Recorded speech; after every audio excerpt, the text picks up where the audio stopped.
Hi, welcome back to the next installment of the Twits. Last time we left off, the monkeys, the birds, all of them all together had worked together to put the hoist the carpet up onto the ceiling. And this is an extension of that. They're still working on making it where the Twits house becomes upside down. So this chapter is called, we start by reviewing the chapter name, and then we look at the pictures to help us to visualize as we are reading, to see what's going on in our head so that we can understand it and comprehend it better. So, here we go. The title of this one is The Furniture Goes Up, which seems like a logical extension. After the carpet has gone up, the furniture goes up, and we have a picture of Mugglewump and some birds and his family, and they look to be painting the bottom of a table. Let's see what other pictures there are, and then we see a bunch of birds holding what looks like a chair, upside down, and Mugglewump at the bottom looking thrilled. Okay. Then we have a tiny picture, because they're into that in this book. Let me see if I can get it turned sideways. Sometimes that helps. Ah, yes. Okay.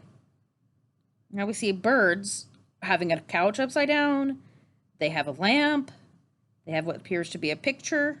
They have things that are inside of a household, and there's a huge flock of birds, which explains why they were able to get this done, or why they needed so much help. And then we see, it's all messing around. There we go.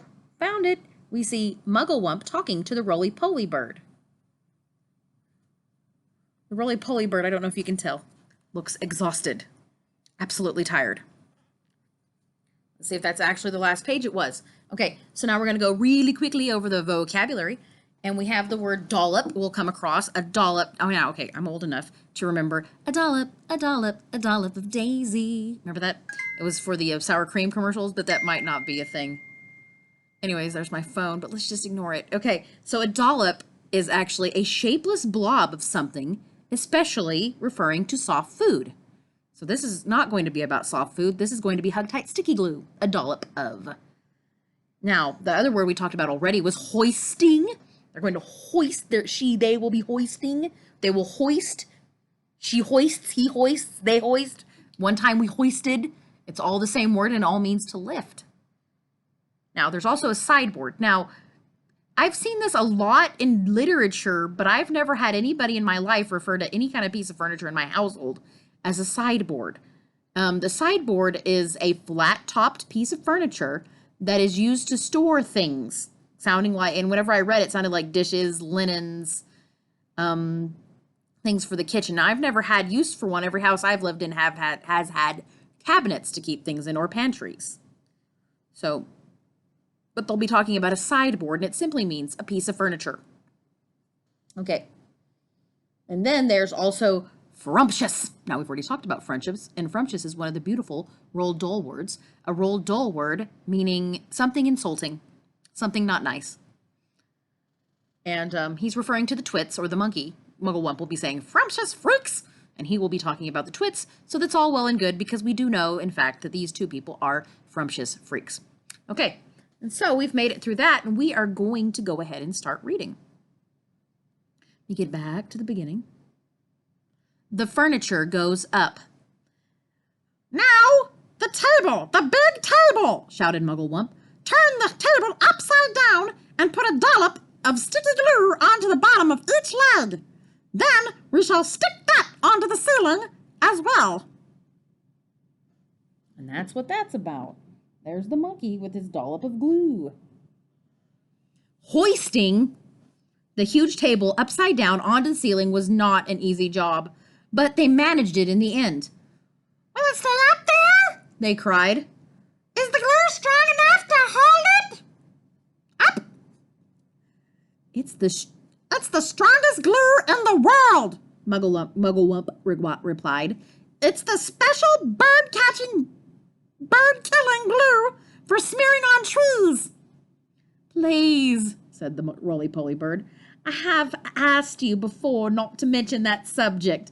How would you like it if it was monkey pie they made every Wednesday, and all your friends had been boiled up, and I went on talking about it?"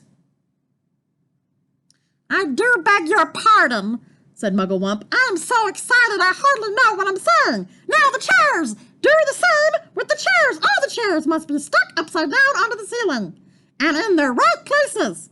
Oh, do hurry up, everybody. Any moment, those two filthy freaks are going to come rushing in with their guns. The monkeys, with the birds helping them, put glue on the bottom of each chair leg and hoisted them up to the ceiling. Wow. There they are, putting all that stuff on the ceiling, and there's the picture of them putting up the chair that I skipped. Okay. Now the smaller tables, Shouted Mugglewump.